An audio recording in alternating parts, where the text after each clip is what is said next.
Double Pop, Worship Zone, New Mercy Morning on your Tuesday morning. How you doing?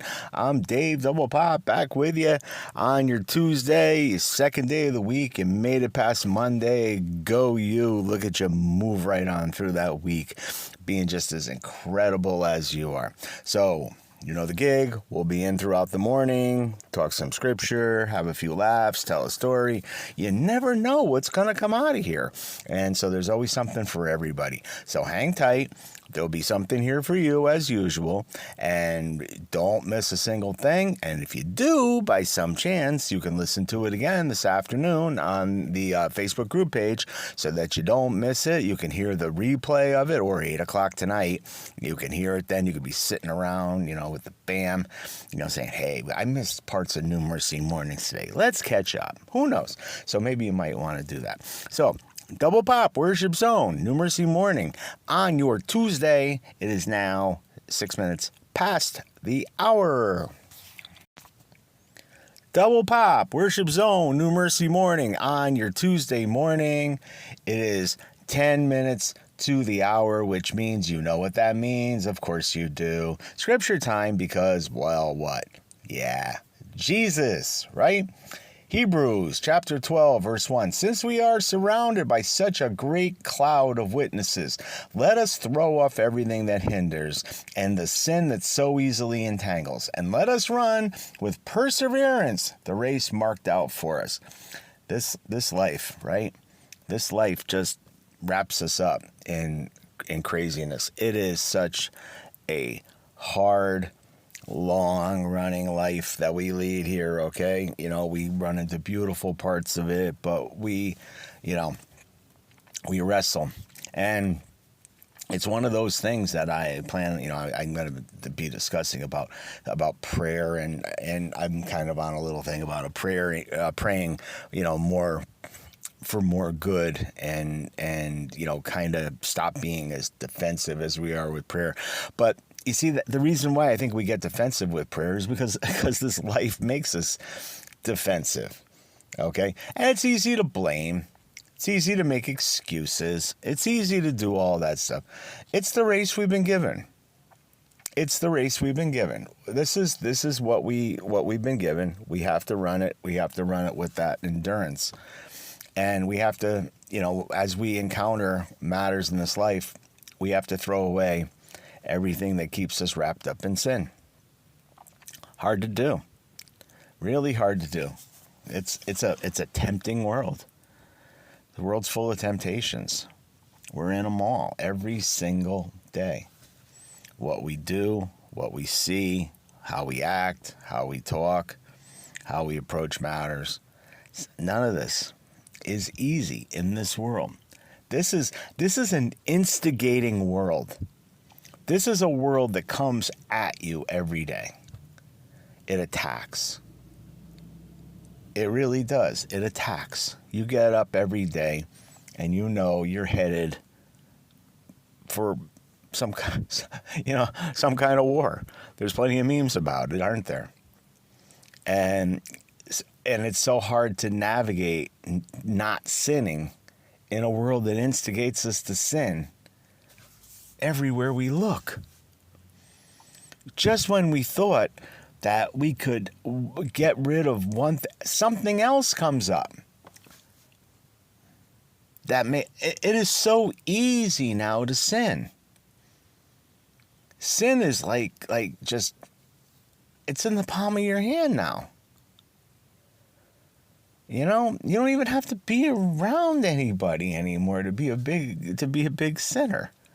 To sin on people. We have to we have the grace of Jesus that covers covers all sins, of course.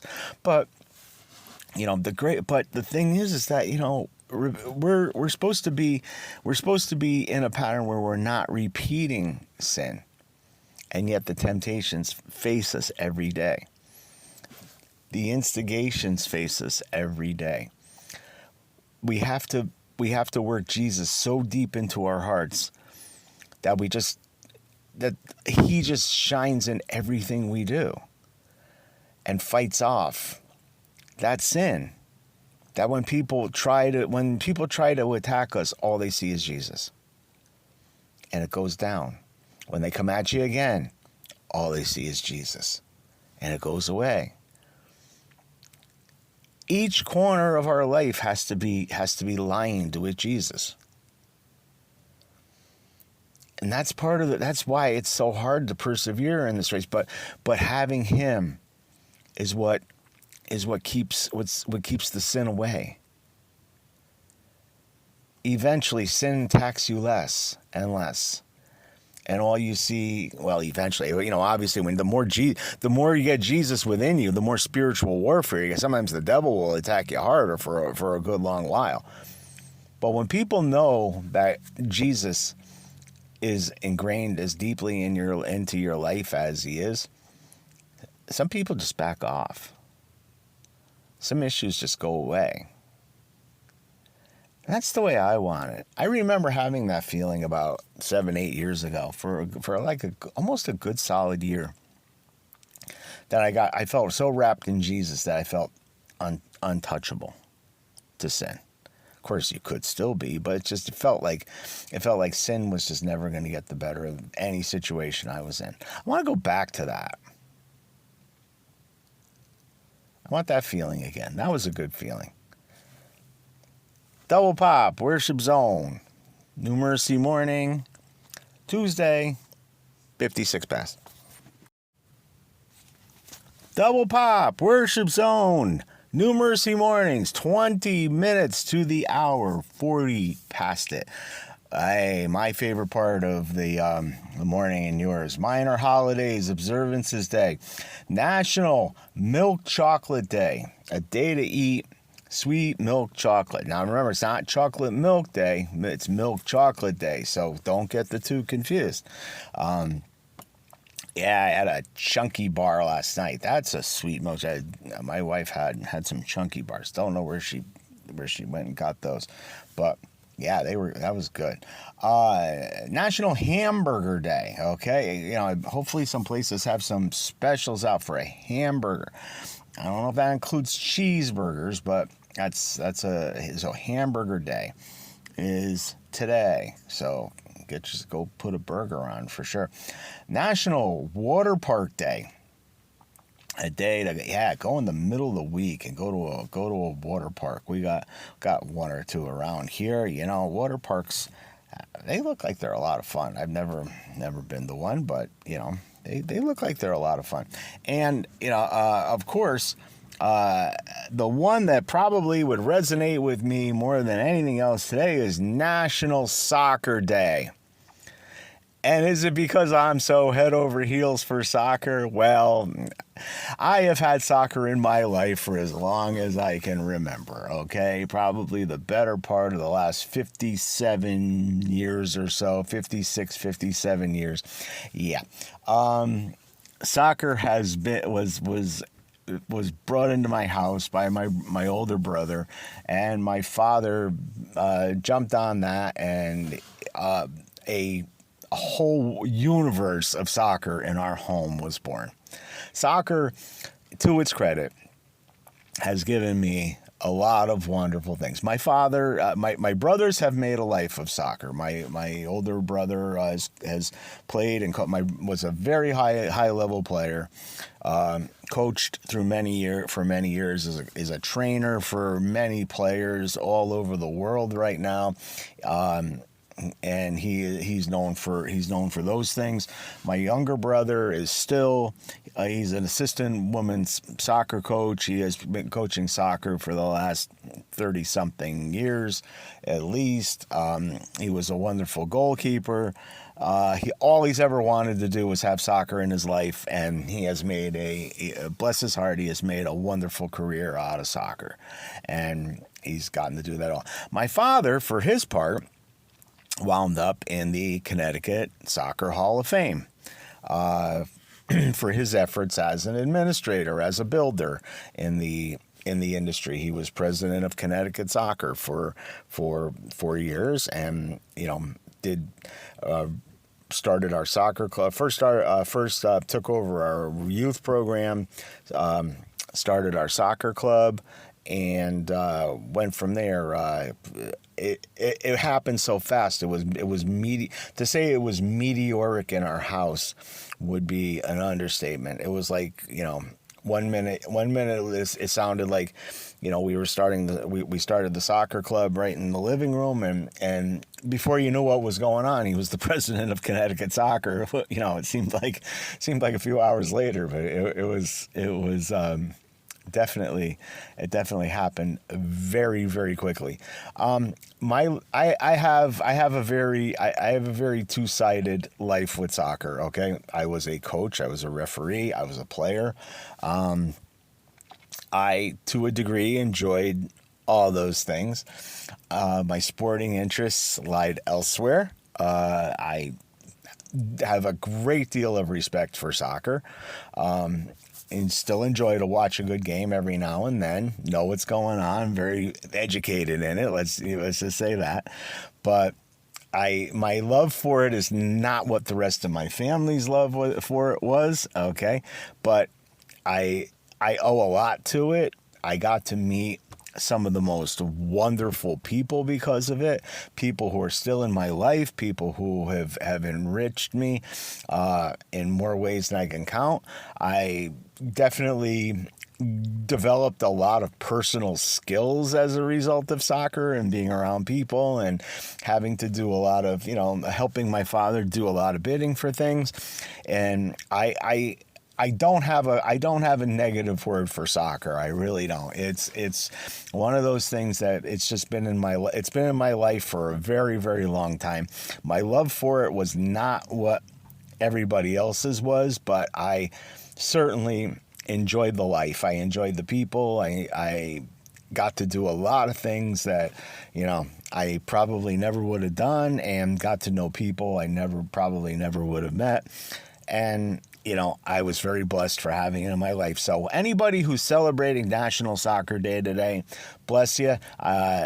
It's all deserved. We watched it grow from nothing, and I mean nothing in this country, to something that's become huge. It is the most played sport in the United States right now.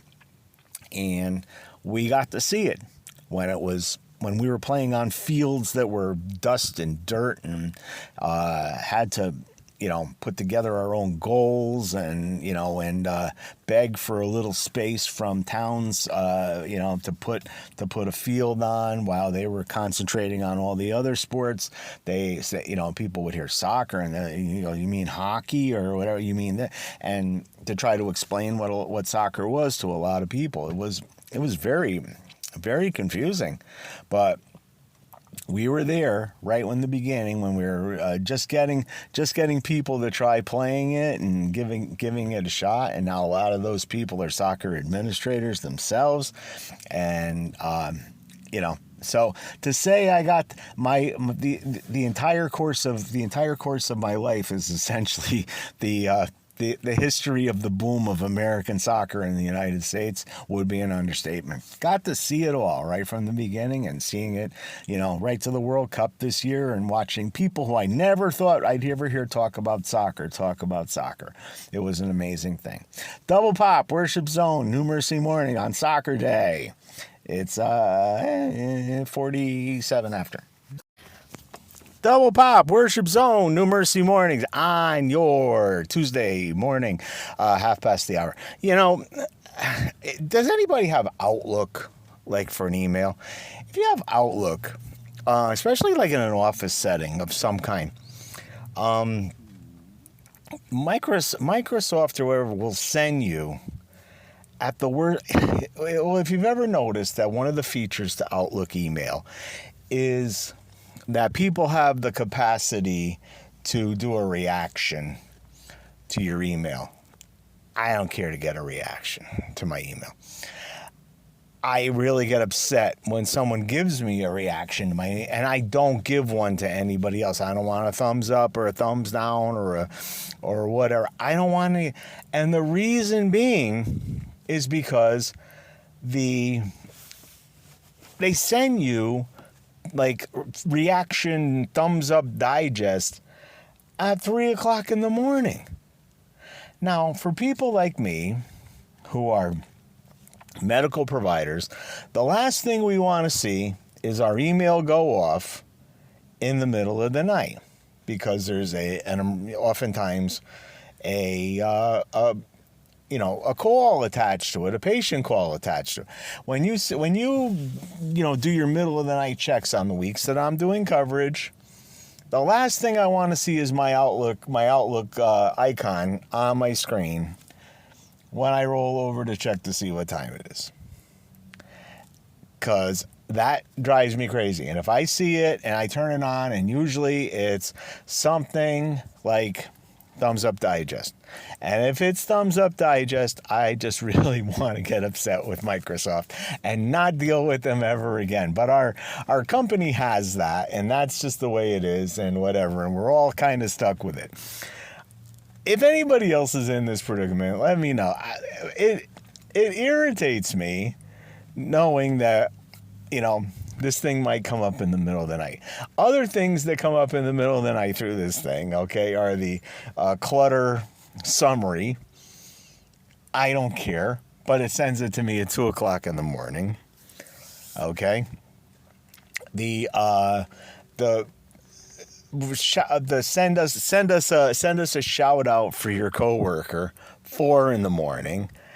I do not want this, okay? And there's no way to stop it, because if you do, you stop all your emails in the middle of the night, and I can't do that. So I don't know. It just is one of those annoying things that you would think they would take advantage of, that part of the program that says schedule my email at this such and such a time. But no, nobody does that, because nobody's got any consideration for any of this. But yeah, Thumbs Up Digest, gang, just as if, because you need a recap of all the people you sent the thumbs up to today. Just in case you forgot, or even cared for that matter. Double Pop Worship Zone, New Mercy Mornings, 34 after the hour. Thumbs up. Double Pop Worship Zone, 20 after the hour. My wife and I, after we had a nice dinner the other night. We went to right around the corner to the old softball field that I used to hang out at as a kid on summer nights like today, in the middle of, July and most of August and whatever. And yeah, it would start actually, in April or May, and would go on through the summer and whatever. And it was to hang out at the slow pitch games. That went on all summer, and every night was a different league and whatever, and you knew which league was going to play on which night and whatever, what teams were going to be around. And the feel back then for a slow pitch softball league team, for the town, was probably about as state of the art for slow pitch as you could get. It was pristine in those days. Okay, and a big part of it had to do with the fact that the rec league guys, the rec league employees were also in the softball league, and so they took just immaculate care of this field. And it had a nice sod back then, nice scoreboard, concessions, good benches at the time, and the field was kept well and padding in the right places and whatever.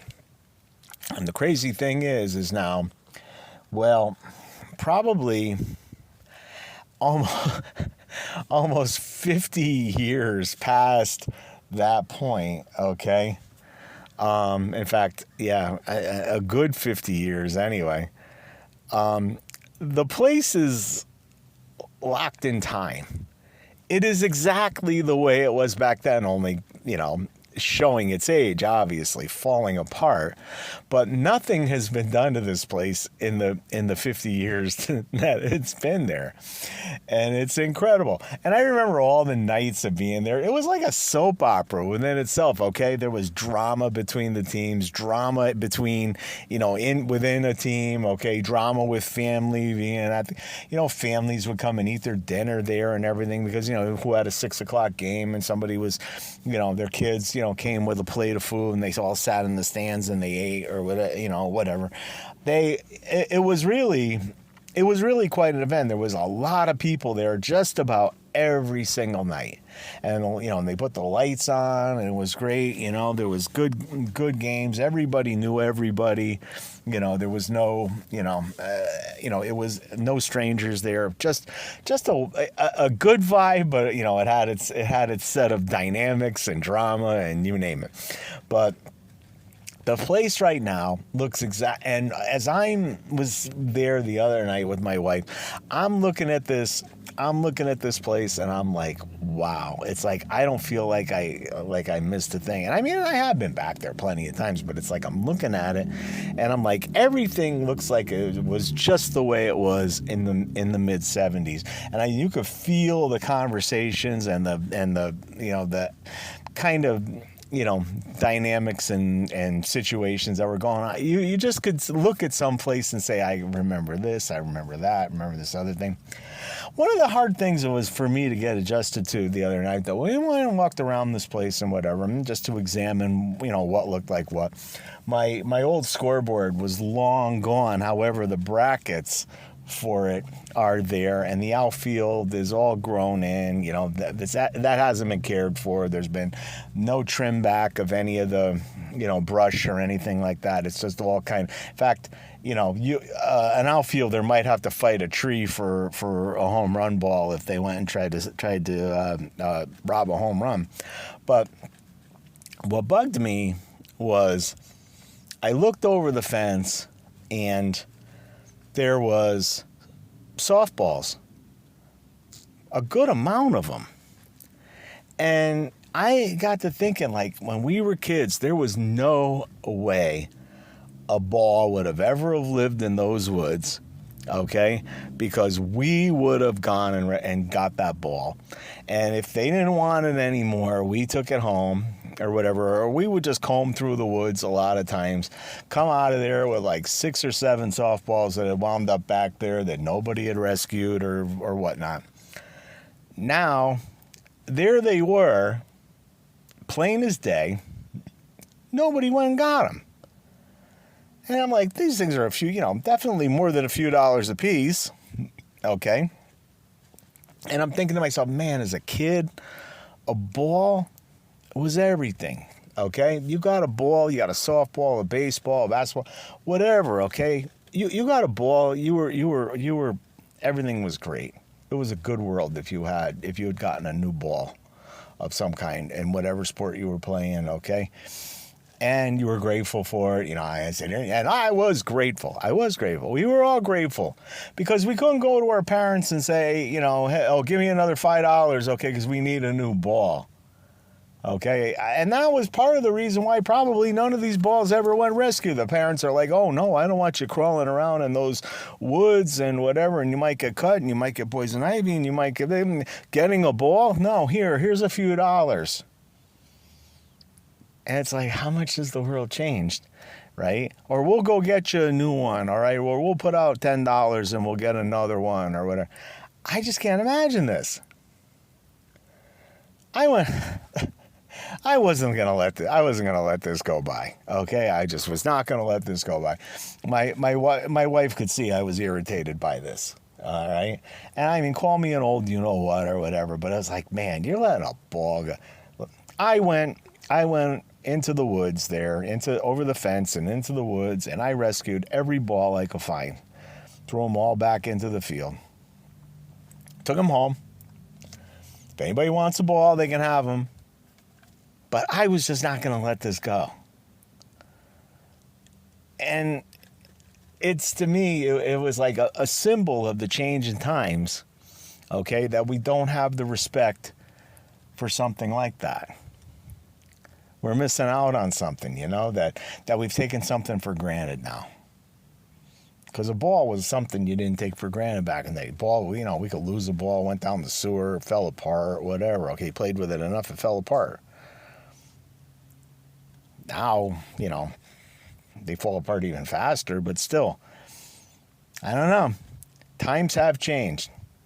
Even if that field hadn't, it was exactly the same except for falling apart. And it looks like a few values have fallen apart too. We got to pray for better times, gang. Double Pop, Worship Zone, New Mercy Mornings. Double Pop, Worship Zone, New Mercy Mornings on your Tuesday. It is 15 after the hour. Hope you're doing well. I had the absolute pleasure of, it was a great Sunday morning. You probably, if you had been listening to the station the last month, every once in a while you might have heard the ad come up that I was appearing at First Baptist Church in Suffield, Connecticut. I had a wonderful Sunday morning over there. It was like going to the Waltons Church.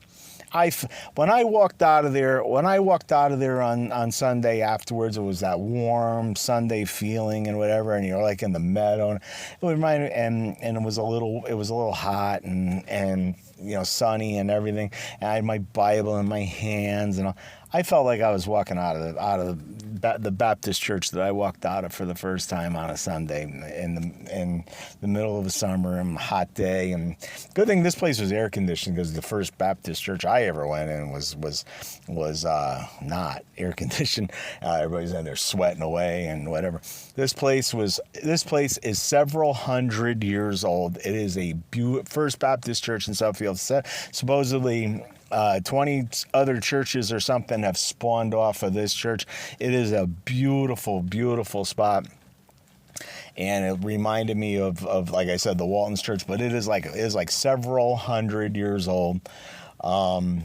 Just a beautiful, spot and you could so feel the Lord in there. Just a great feeling. And I got to pay tribute to my friend, Dr. Andy Knight, who I had mentioned on an episode, on New Mercy Mornings a few weeks back, that I couldn't wait to go out and give a tribute to him. I had a good time doing that. We got a lot of laughs telling my story of how I met him and all that.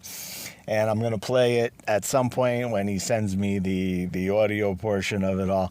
Can't wait to get it up for you guys. It's a few giggles for sure of our early days. It's about 6 or 7 minutes. You'll live. And it was just a remarkable day. It felt good. It was very full circle for me. I got to feel, I'm remembering Andy as a young, street minister per se. Okay, he belonged to a church, but he used to go out and soul win in neighborhoods and do, and things like that. And it was just him and his Bible, like I told you back about a month ago. And just watching him was a wonderful influence on me through the years. When you feel like you're alone ministering, it's okay, because you're not. You have the Word and you have the Lord, and you're not alone. Sometimes when I feel alone and doing this some mornings, I think about Andy and saying, you know what, I'm not alone, And then to get to see him actually preach the other day was so full circle. It was a remarkable moment, and I'll cherish Sunday. It was one of the best. I was almost at a point during last week. I was saying, you know what, there's something I'm not feeling about this. It was like, I was really, really nervous about it. I didn't really know, how to get it all across in the amount of time I was allotted and everything. It was absolutely sensational, and I met some wonderful people, and we wound up having an amazing time and an amazing lunch together, and it was full of fellowship and love, and I'm so grateful Andy invited me to do this, and I got to say, it was probably one of the top 5 events for me in 2026 so far, and I'm very, very happy I did it, and I'll leave it at that. It was just a great time. Double Pop, Worship Zone, New Mercy Morning on your Tuesday morning. Getting to the end. Double Pop, Worship Zone, New Mercy Mornings, Tuesday morning, coming to an end, 10 minutes to the hour. So that's going to do it for today. We're going to see you again tomorrow on New Mercy Mornings. Don't forget, the New Mercy Morning Encore will be posted on the Facebook group page, or you can stay tonight and listen to it at 8 o'clock in its entirety that way. Do not forget, night flight, 10:30, gets you rested for sleep. You can wake up with sunrise as well, and be ready for another day with us, and hope for some more joy from the Lord tomorrow, just like we had today. So in the meantime, I pray Jesus will leave the light on for you, and I wish you nothing but peace, and we'll see you tomorrow.